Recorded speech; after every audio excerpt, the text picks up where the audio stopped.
오늘 말씀의 제목은 폭력의 세상과 그리스도인입니다. 예수님은 사람들에게 하나님 나라를 가르치셨습니다. 서기관들과 바리새인들은 예수님의 이 가르침을 못마땅하게 여겼습니다. 그들은 예수님의 사역을 막기 위해 음행 중에 잡힌 여자를 예수님께 끌고 왔습니다. 그리고 예수님께 모세는 율법에 이러한 여자를 돌로 치라 하였는데 선생은 어떻게 말하겠습니까? 라고 물었습니다. 여러분, 여자는 음행 중에 잡혔습니다. 음행 중이라는 것은 현장에서 잡혔다는 겁니다. 여자가 옷을 걸치지 않은 상태였다는 겁니다. 그런 일련의 과정 속에 여자는 사람들 앞에 끌려와 철창 속의 동물처럼 구경거리가 되는 겁니다.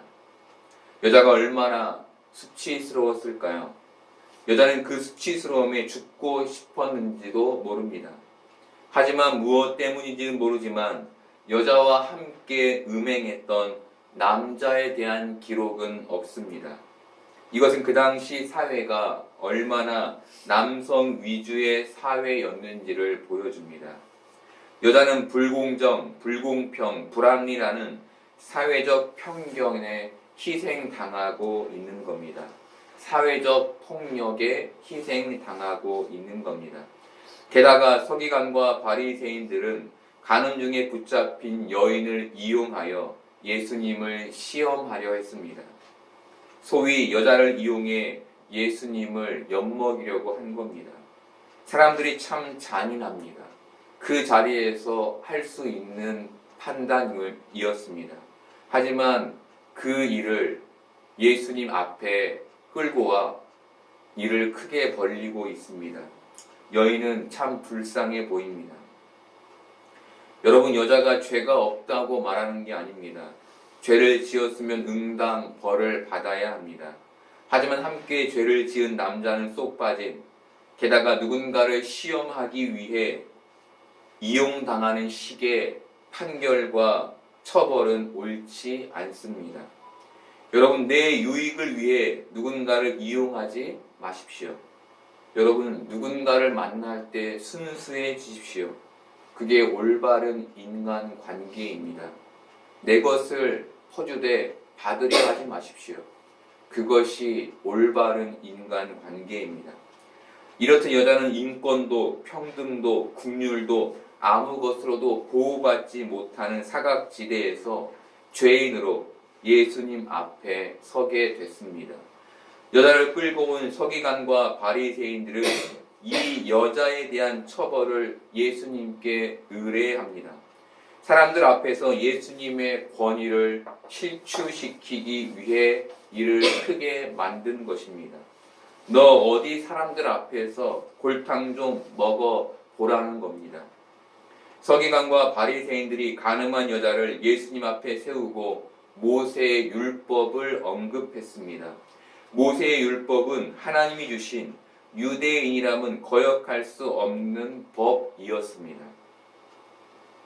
본래 율법은 올바른 길을 제시하려는 목적에서 하나님이 만들어 주신 것입니다. 문제는 이 율법이 유대 사회에 고착화되면서 정죄와 폭력성을 갖게 된 것입니다. 소위 죄인으로 낙인 찍어서 매장시키는데 율법을 이용한 겁니다. 여러분, 우리는 사회법을 지키고 삽니다. 사회법은 사회를 안정시키고 올바른 삶을 살게 하기 위한 법입니다. 그런데 현실에서 법은 누군가를 사지로 몰아넣는 폭력적인 것으로 왜곡되었습니다. 누군가 죄를 지으면 그 법을 이용하여 그 사람을 궁지에 몰아넣는 것으로 법이 왜곡되었습니다. 이것이 법이 갖는 폭력성입니다. 이렇듯 여자는 율법이라는 폭력에 희생당하고 있는 겁니다. 여러분, 율법의 폭력성, 종교의 폭력성이 예수님 앞에서 벌어지고 있는 겁니다. 세상이 가진 법의 폭력성이 교회에도 고스란히 들어와 있는 겁니다. 이 모든 폭력성 안에는 공통적으로 한 가지가 들어있습니다. 그것은 바로 사람들의 의입니다. 사람들 안에 있는 의가 폭력성으로 발현된다는 겁니다. 사람들의 가진 의가 법이라는 것을 매개로 하여 폭력성을 띠는 겁니다. 예수님은 이런 상황에서 몸을 굽혀 손가락으로 땅에 글을 쓰셨습니다. 그리고 너희 중에 죄 없는 자가 먼저 돌로 치라는 말씀을 하셨습니다. 그리고 또다시 몸을 굽혀 손가락으로 땅에 글을 쓰셨습니다. 여기에서 뭐라고 쓰셨는지는 중요한 게 아닙니다. 중요한 것은 예수님의 행동의 의미입니다. 설교를 준비하며 여러 자료를 참고하는데 예수님의 이 행위를 모세의 십계명 사건과 하나님께서 모세에게 십계명을 주신 사건과 연결짓는 글을 보게 되었습니다. 예수님의 이런 행동이 구약의 십계명 사건을 보여주는 의도된 행동이었다는 겁니다. 출애굽기 32장에는 하나님이 모세를 시내 산으로 부르셔서 친히 두 돌판을 깎아 그 위에 첫 번째 십계명을 써주시는 내용이 나옵니다. 그런데 이때 산 아래에 있던 이스라엘 백성들은 아론을 시켜서 하나님을 만들어 달라고 요청했습니다. 아론이 만든 하나님은 그들이 애굽에서 보았던 황소였습니다. 사람들이 이 황소 앞에서 춤을 추며 예배하자 하나님이 얼마나 화가 나셨는지 모세에게 그들을 다 쓸어버리겠다고 말씀하셨습니다. 그런데 모세가 그 앞을 막아섭니다. 그리고 황급히 산을 내려와 십계명 두 돌판을 깨버립니다. 모세가 어떻게 하나님이 주신 십계명 돌판을 감히 깨버릴 수 있었을까요? 하나님이 주신 건데 어떻게 그 돌판을 깰 수 있었을까요? 그 돌판에 새겨진 십계명을 근거하면 모든 이스라엘 백성이 죽을 수밖에 없기 때문에 모세는 그 돌판을 깰 수밖에 없었습니다. 후에 하나님은 모세를 또 부르셨습니다. 그리고 이때는 모세로 하여금 돌판 2개를 다듬어 오라 하시고는 그 위에 두 번째 십계명을 다시 써 주셨습니다. 이렇듯 하나님께서 돌판에 십계명을 2번 써 주신 사건과 예수님이 가늠하다 현장에서 붙잡힌 여자와 사람들 앞에서 땅에 2번 글을 쓰신 사건은 맞물려 있는 겁니다. 여러분, 이 순서를 다시 한번 생각해 보면 첫 십계명을 주신 것과 예수님이 첫 번째 글을 쓰신 것이 대조되고 모세가 십계명 두 돌판을 깨뜨린 것과 너희 중에 죄 없는 자가 먼저 돌로 치라는 말씀이 대조되며 두 번째 십계명을 써주신 것과 예수님께서 두 번째 땅에 글을 쓰신 것이 대조됩니다. 위치상 모세가 두 돌판을 깨뜨린 것과 예수님이 너희 중에 죄 없는 자가 먼저 돌로 치라는 말씀이 같은 위치에 있는 겁니다. 십계명 두 돌판을 모세가 깨뜨린 것과 너희 중에 죄 없는 자가 먼저 돌로 치라는 예수님의 말씀이 같은 의미를 지니는 겁니다. 그 의미가 무엇입니까? 너희 모두가 죄인이라는 겁니다. 바울은 모든 사람이 죄를 범하였다라고 말했습니다. 의역하면 너희는 이 여자에게 율법의 폭력, 의의 폭력을 휘두를 자격이 없는 자라는 겁니다.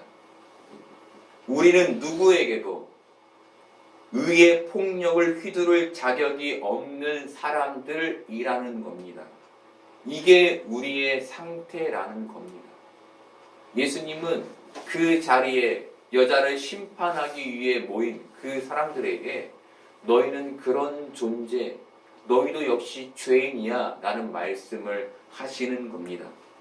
예수님이 사람들을 향해 이 말씀을 하신 후에 몸을 굽혀 다시 손가락으로 땅에 글을 쓰시자 사람들은 양심의 가책을 느껴 모두 그 자리를 떠나버렸습니다.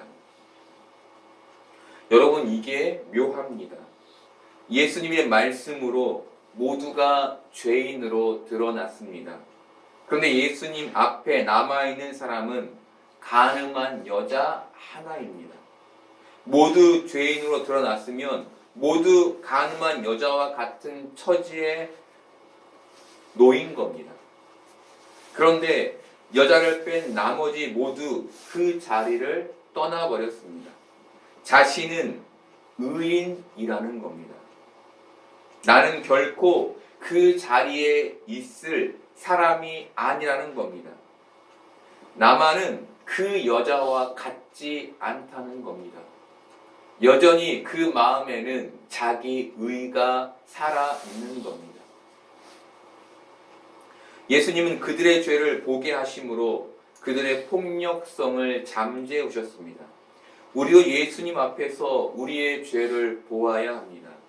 예수님 앞에서 우리의 죄를 보지 못하면 우리 역시 그 의의 폭력성을 갖게 됩니다.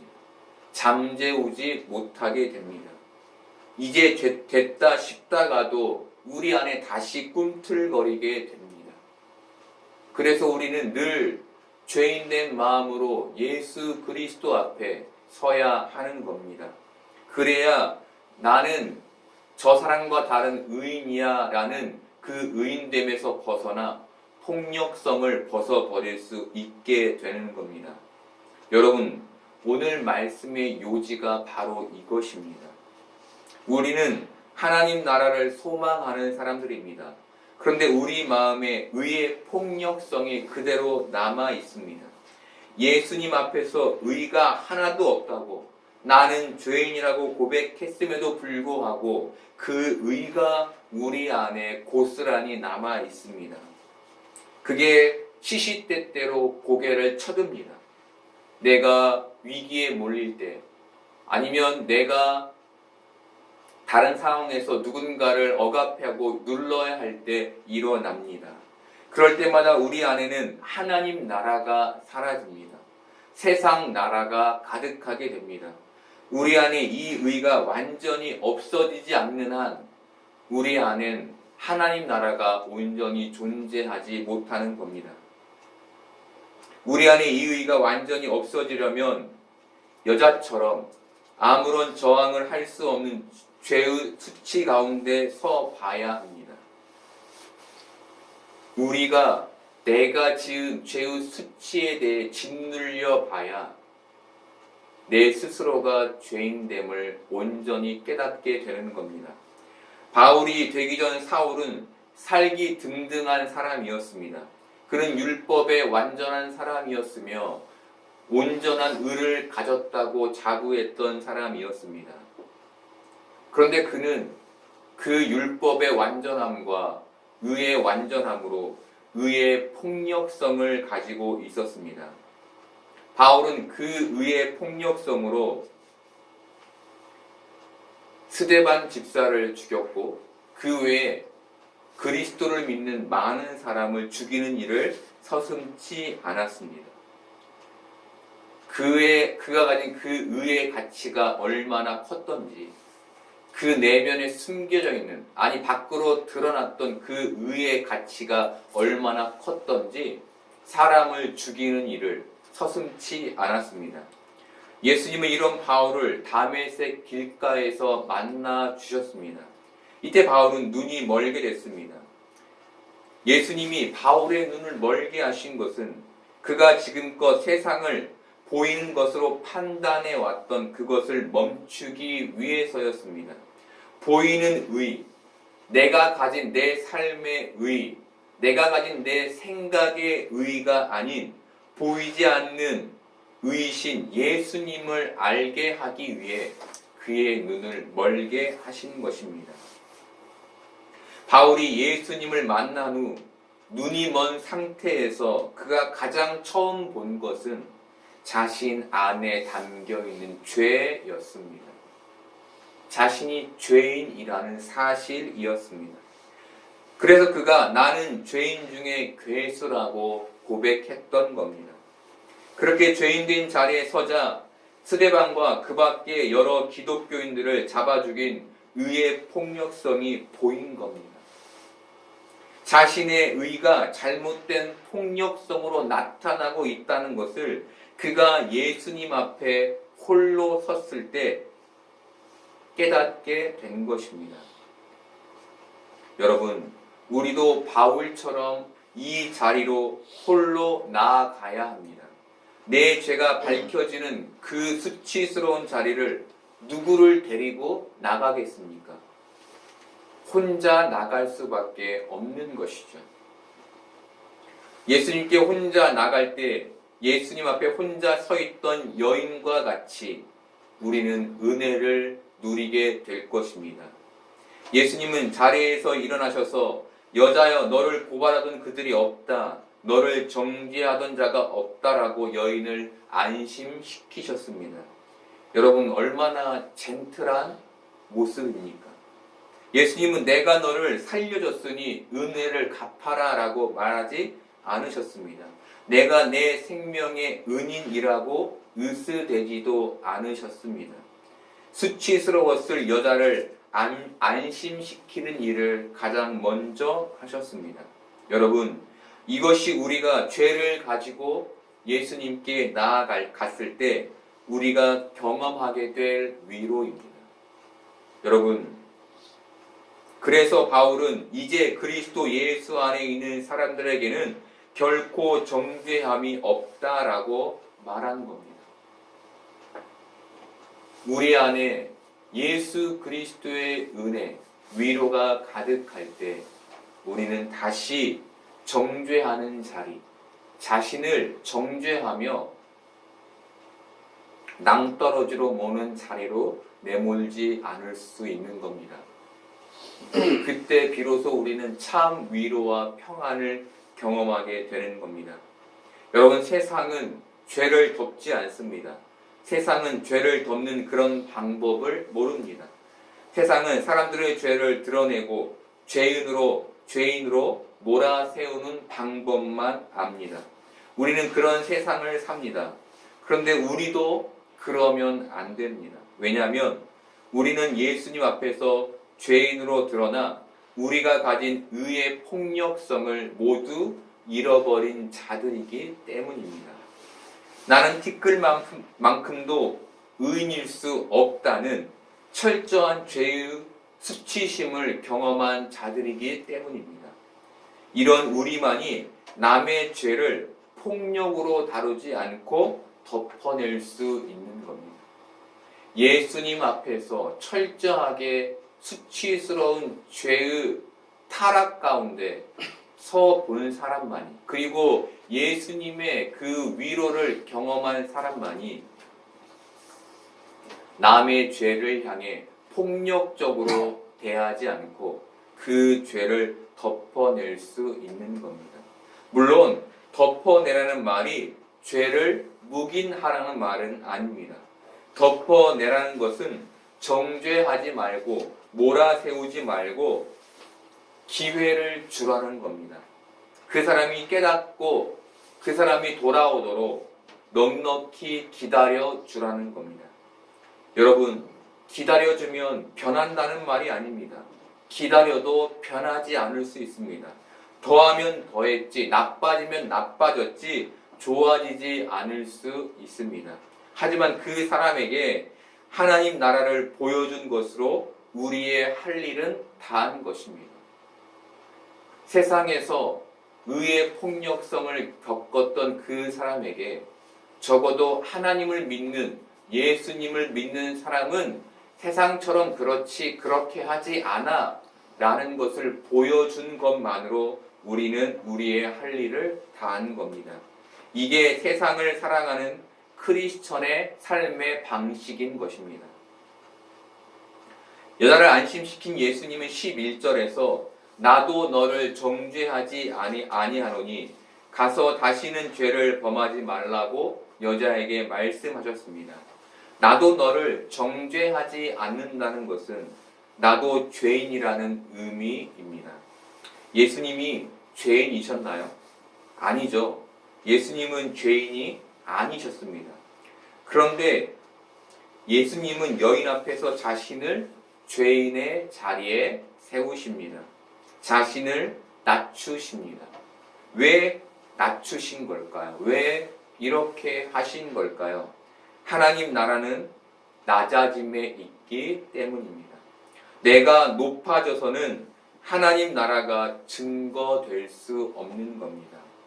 내가 의를 가지고서는 하나님 나라가 증거될 수 없는 겁니다. 내가 의를 가지고 이 세상 사람처럼 폭력성을 띠는 한 하나님 나라가 이 세상에 나로 하여금 증거될 리는 없는 겁니다. 여인에게 하신 다시는 죄를 범하지 말라는 말 역시 오늘 이 시간 이후로 너 역시 의의 폭력성의 자리, 의를 가진 높은 자리에 앉지 말라는, 서지 말라는 의미였습니다. 쉽게 말하면 하나님 나라의 은혜를 가지고 살라는 겁니다. 어디에 있든 어떤 폭력성을 당하든 내가 예수 그리스도 앞에서 위로를 받은 그 은혜의 자리를 반드시 기억하라는 겁니다. 보통 세상 사람들은 여유가 없습니다. 넉넉함이 없습니다. 뭐든 한치의 오차도 없이 똑같기를 바랍니다. 너와 내가 같은 대우를 받아야 합니다. 이런 사람하고는 함께 일하기 어렵습니다. 함께 무언가를 나누기도 어렵습니다.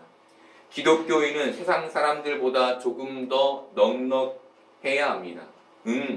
그것 정도는 괜찮아. 그것 가지고는 별일 없어. 정도는 돼야 합니다. 이게 하나님 나라를 소유한 사람의 태도입니다. 그런데 이렇게 마음 씀씀이를 넓히는 게 여간 쉽지 않습니다. 왜 그럴까요? 세상이 나에 대하여 폭력적이기 때문입니다. 세상 사람 모두가 자기 의를 가지고 있기 때문입니다. 하지만 우리는 이런 폭력적인 세상에 하나님 나라를 보여주는 사람으로 부름받은 사람들인 겁니다.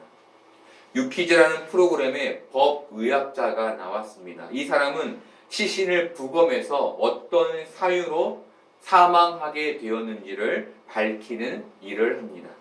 이 사람이 본래는 서울대 공대를 다녔는데 법의학 첨강을 하게 됐고 이 일을 하려는 사람이 없다는 교수님의 말에 그럼 내가 해볼까 라는 마음에 이 일을 시작했다고 합니다. 그리고 이 일을 준비하며 참 많은 어려움이 있었는데 그의 마음에 세상에 도움이 되는 사람이 되고 싶다는 그 마음으로 그 시간을 버텨서 법의학자가 되었다고 합니다. 우리는 이처럼 세상에 도움이 되고 싶다라는 생각을 가진 사람처럼 세상에 하나님 나라를 보여주어야겠다는 생각을 가져야 합니다. 이게 제대로 된 기독교인의 생각입니다. 그런데 죄다 자기 현실에 하나님 나라가 생겨나기만을 바라며 신앙생활을 합니다. 많은 사람들이 이 세상에 하나님 나라를 보여주는 일이 아닌 자신의 형통에만 관심을 가진 채 신앙생활을 합니다. 여기에서 수십 년을 신앙생활을 하지만 여기에서 단 한 발자국도 넘어가지 못하는 게 기독교의 현실입니다. 세상이 우리를 폭력적으로 대해도 우리는 그렇게 세상을 대하면 안 되는 사람입니다.